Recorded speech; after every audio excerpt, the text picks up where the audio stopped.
Assalamualaikum warahmatullahi wabarakatuh. Salam sejahtera bagi kita semua. Semoga kita dalam keadaan sehat dan selalu dalam lindungan Allah Subhanahu wa Ta'ala. Pada kesempatan kali ini, saya Nanda Intan Maharani dari Program Studi Pendidikan Dasar Pascasarjana Universitas Negeri Malang akan melakukan bedah buku yang berjudul Pembelajaran di Abad 21 karya Daryanto dan juga Syaiful Karim. Secara umum, buku ini membahas mengenai bagaimana sih pendidikan di abad 21 itu? Lalu, apa saja keterampilan yang sebaiknya dimiliki guru di abad 21? Serta model dan metode pembelajaran mutakhir di abad 21. Agar lebih jelas, mari kita simak pembahasan berikut ini. Halo rekan-rekan semua, kita masuk pada pembahasan yang pertama mengenai bagaimana sih pendidikan di abad 21 itu. Dalam buku ini dijelaskan bahwa perkembangan dunia di abad 21 ditandai dengan pemanfaatan teknologi dalam semua bidang kehidupan, termasuk pendidikan. Pendidikan di abad 21 bertujuan untuk meningkatkan kualitas sumber daya manusia agar mampu bersaing di era global. Oleh sebab itu, sumber daya manusia di abad 21 dituntut untuk memiliki berbagai keterampilan dan juga kompetensi. Menurut The Partnership 21st Century Skill, terdapat 4 kompetensi yang sebaiknya dimiliki oleh individu di abad 21. Di antaranya ada critical thinking dan juga problem solving, ada creative thinking, ada collaboration, dan juga ada communication. Di Indonesia sendiri, pemerintah Indonesia menerapkan kurikulum 2013 sebagai upaya untuk meningkatkan kualitas sumber daya manusia dalam bidang pendidikan melalui perubahan paradigma pembelajaran di abad 21 yang lebih menekankan pada aktivitas pemecahan masalah, berpikir kritis, berpikir kreatif, kerjasama, dan juga kolaborasi. Dari perubahan paradigma pembelajaran di abad 21 tersebut, guru juga dituntut untuk memiliki keterampilan yang diperlukan di abad 21. Dalam buku ini dijelaskan beberapa keterampilan yang sebaiknya dimiliki oleh guru di abad 21. Di antaranya yang pertama ada guru yang mampu menyediakan dan juga memfasilitasi pengalaman belajar yang menumbuhkan kreativitas siswa. Lalu yang kedua ada guru yang mampu merancang dan juga mengembangkan asesmen di era digital. Asesmen di era digital ini sebaiknya sudah mengikuti personalisasi belajar siswa. Dalam artian asesmen yang tidak menyetandarisasi perkembangan belajar siswa. Lalu yang ketiga ada guru yang mahir dalam teknologi dan juga mampu berkolaborasi dengan siapapun, baik dengan siswa, dengan guru, atau komunitas lainnya. Lalu yang keempat, guru yang mampu menjadi model di dalam era digital. Dan yang terakhir, yaitu guru yang mampu mengembangkan kompetensi kepemimpinan profesionalitasnya. Melalui guru yang memiliki keterampilan di abad 21, nantinya diharapkan pembelajaran dapat memenuhi prinsip-prinsip pembelajaran di abad 21. Di antaranya ada instruction should be student-centered atau pembelajaran hendaknya berorientasi pada siswa.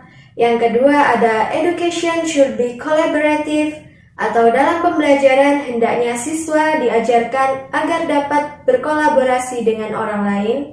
Yang ketiga ada learning should have context atau dalam materi pembelajaran hendaknya berkaitan dengan kehidupan sehari-hari siswa. Dan yang terakhir, school should be integrated with society atau sekolah hendaknya memfasilitasi dalam pembelajaran yang terintegrasi dengan masyarakat. baik melalui aktivitas sosial seperti kegiatan bakti sosial maupun aktivitas lainnya dalam menyediakan pembelajaran yang terintegrasi dengan masyarakat.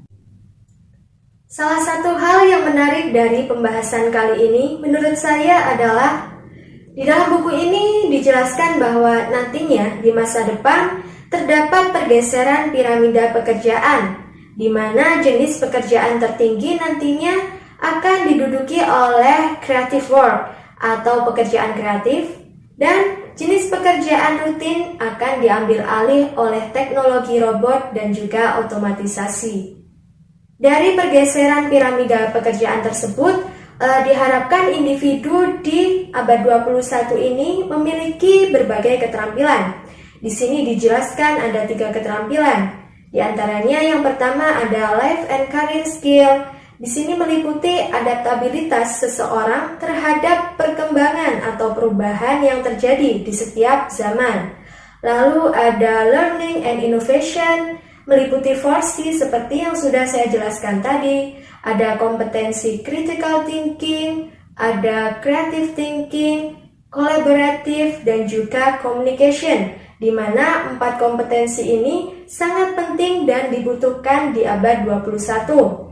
Lalu yang terakhir ada Information Media and Technology Skill, meliputi literasi informasi, literasi media, dan juga literasi ICT yang sebaiknya harus dikuasai individu di abad 21.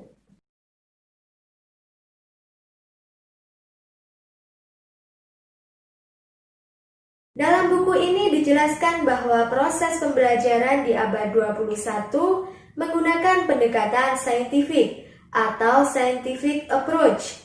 Pendekatan ini menggunakan langkah-langkah ilmiah dalam pembelajaran melalui kegiatan mengamati, menanya, mencoba, menalar, dan yang terakhir adalah mengkomunikasikan. Esensi dari pendekatan saintifik ini adalah keterampilan proses sains, di mana ada keterampilan proses sains dasar dan juga keterampilan proses sains terintegrasi.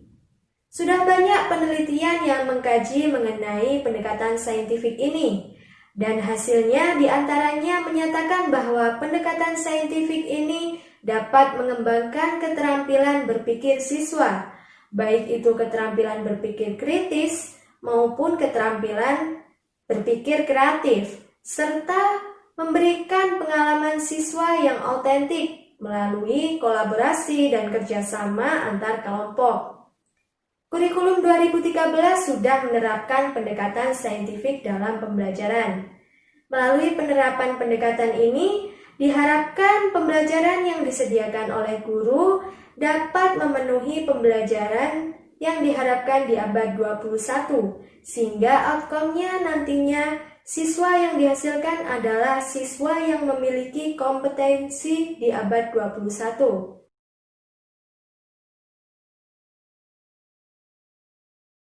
Selanjutnya adalah pembahasan yang ketiga, yaitu mengenai model-model pembelajaran di abad 21. Salah satu model pembelajaran yang menarik menurut saya dari buku ini adalah model pembelajaran jarak jauh, atau yang sering kita sebut dengan istilah PJJ. Nah, apa itu PJJ? Dalam buku ini dijelaskan bahwasanya model pembelajaran jarak jauh adalah model pembelajaran yang memungkinkan terjadinya interaksi antara guru dan juga siswa tanpa batas ruang dan juga waktu. Oleh sebab itu, untuk menerapkan model pembelajaran jarak jauh ini diperlukan media berbasis teknologi yang tersambung ke internet. Pembelajaran daring, baik sinkron maupun asinkron, yang sedang kita terapkan sekarang merupakan salah satu bentuk dari PJJ. Lalu, apa saja sih keunggulan dari model pembelajaran PJJ ini? Dalam buku ini dijelaskan bahwasannya terdapat 4 keunggulan jika kita menerapkan model PJJ dalam pembelajaran. Apa saja? Yang pertama yaitu fleksibilitas dalam waktu, artinya tidak terikat oleh waktu, dapat dilakukan kapanpun. Lalu yang kedua adalah tersedianya fasilitas e-moderating. Apa sih fasilitas e-moderating itu? Fasilitas e-moderating adalah fasilitas yang menyediakan ruang komunikasi yang mudah antara guru dan juga siswa. Lalu yang ketiga adalah tersedianya banyak sumber pembelajaran. Dan yang terakhir adalah siswa menjadi pusat dalam pembelajaran. Karena dalam PJJ ini, siswa dituntut untuk mandiri, baik mandiri dalam belajar maupun mandiri dalam mengerjakan tugas-tugas yang telah diberikan oleh guru.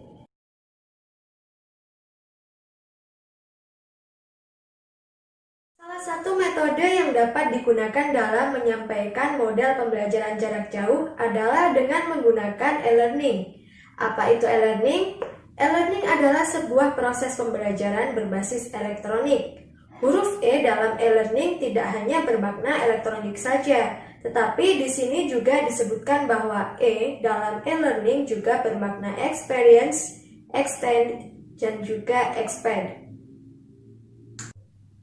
Elektronik dalam e-learning berarti bahwa terdapat unsur teknologi yang digunakan dalam pembelajaran menggunakan e-learning. Lalu selanjutnya, experience atau pengalaman belajar yang disediakan oleh e-learning sangat bervariatif. Lalu selanjutnya adalah extend, yaitu belajar tidak terikat pada program-program tertentu karena belajar adalah proses yang berkesinambungan.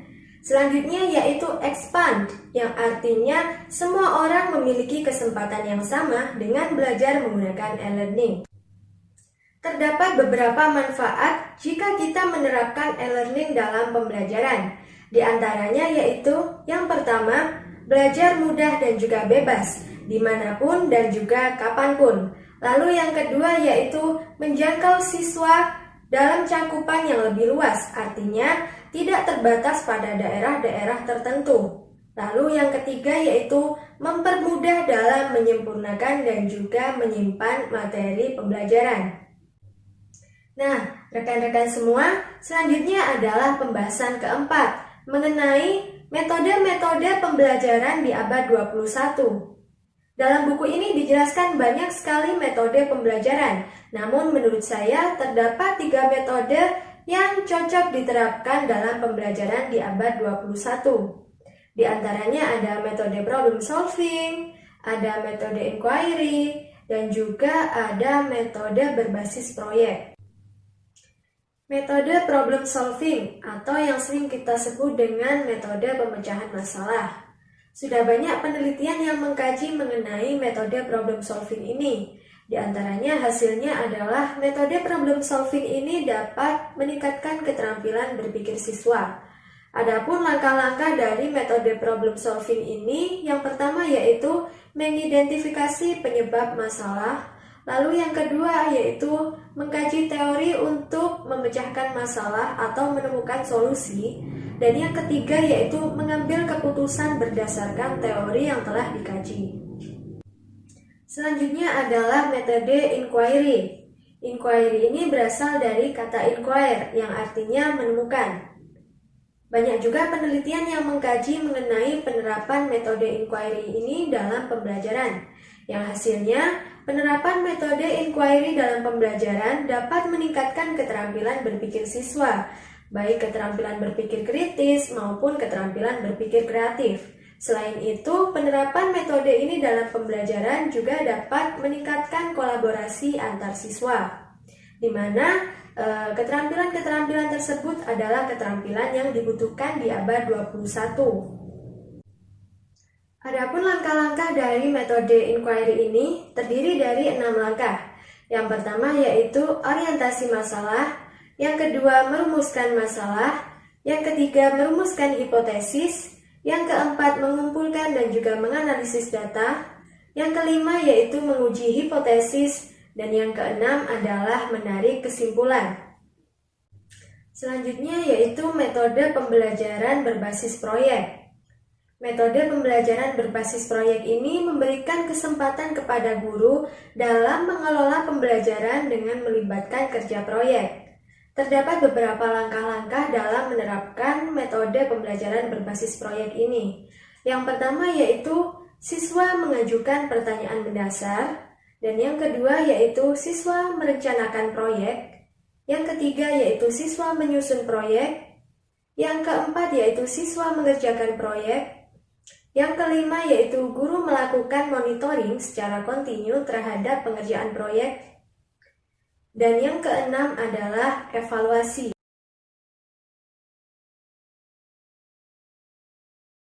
Apa sih pembelajaran lesson study itu? Jadi, mulanya lesson study merupakan pembelajaran yang terkenal di Jepang, di mana kata lesson study ini merupakan terjemahan langsung dari bahasa Jepang, yang berarti pengkajian terhadap pembelajaran.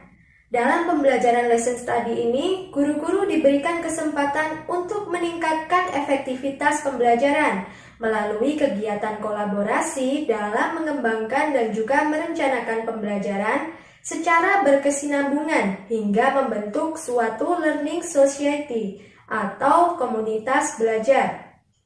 Terdapat 3 langkah dalam pembelajaran lesson study ini. Yang pertama ada plan, yang kedua ada do, dan yang ketiga ada see. Plan merupakan perencanaan pembelajaran. Do adalah pelaksanaan pembelajaran, dan see adalah refleksi dalam pembelajaran.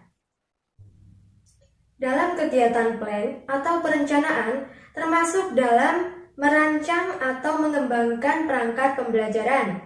Dan dalam kegiatan do, yaitu pelaksanaan, termasuk kegiatan pelaksanaan pembelajaran dan juga pengamatan selama proses pembelajaran berlangsung. Lalu dalam C, yaitu refleksi dalam pembelajaran, berfokus pada perubahan perilaku siswa selama proses pembelajaran berlangsung.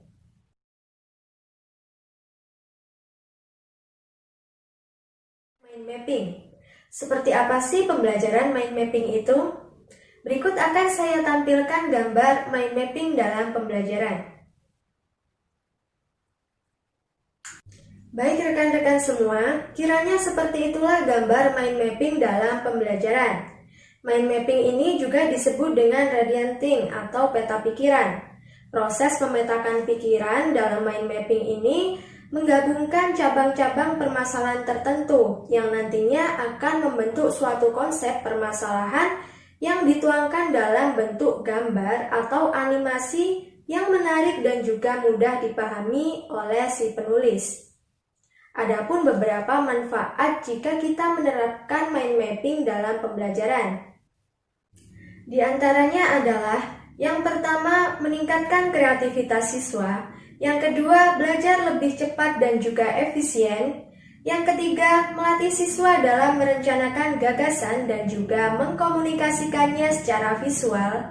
Yang kelima adalah melatih daya ingat siswa. Dan juga yang keenam, tentunya pembelajaran lebih menarik dan menyenangkan.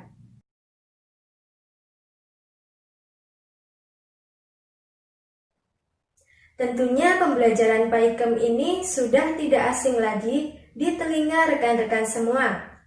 Ya, pembelajaran PAIKEM adalah pembelajaran yang aktif, inovatif, kreatif, efektif, dan juga menyenangkan. Dalam buku ini, pembelajaran PAIKEM merupakan salah satu pembelajaran yang direkomendasikan untuk digunakan dalam proses pembelajaran yang sesuai dengan tuntutan abad 21. Mengapa demikian? Karena PAIKEM adalah pembelajaran yang memungkinkan siswa dan juga guru terlibat aktif dalam proses pembelajaran. Adapun karakteristik dari pembelajaran PAIKEM ini adalah 1. Belajar berpusat pada siswa. 2. Belajar berorientasi pada tercapainya kemampuan tertentu. 3. Belajar secara berkesinambungan dan juga tuntas. 4. Memberikan pengalaman belajar secara langsung. 5. Belajar lebih fleksibel. Dan yang keenam adalah menggunakan prinsip belajar sambil bermain, sehingga pembelajaran dikemas menjadi lebih menyenangkan. Dalam buku ini dijelaskan terdapat 4 model pembelajaran yang termasuk dalam pembelajaran PAIKEM.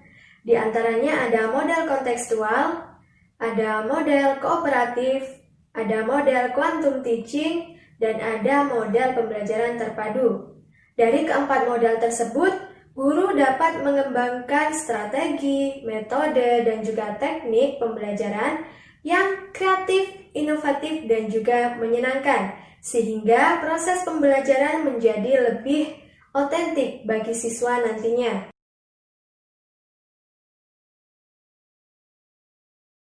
Terakhir, yaitu kesimpulan dari bedah buku yang berjudul Pembelajaran di Abad 21, karya Daryanto dan juga Syaiful Karim.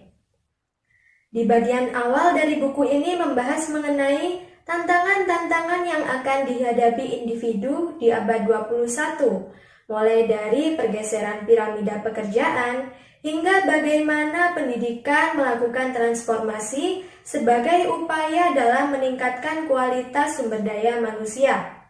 Menurut saya, buku ini sudah lengkap dalam membahas pembelajaran di abad 21. Dari membahas bagaimana sih pendidikan di abad 21 itu, hingga di bagian akhir dari buku ini membahas mengenai metode-metode pembelajaran yang cocok diterapkan dalam proses pembelajaran yang sesuai dengan abad 21. Terima kasih telah menyaksikan video kali ini. Apabila ada salah kata dan pengucapan, saya mohon maaf yang sebesar-besarnya. Semoga video kali ini dapat memberikan manfaat bagi kita semua. Akhirul kalam, wabillahi taufik wal hidayah. Wassalamualaikum warahmatullahi wabarakatuh.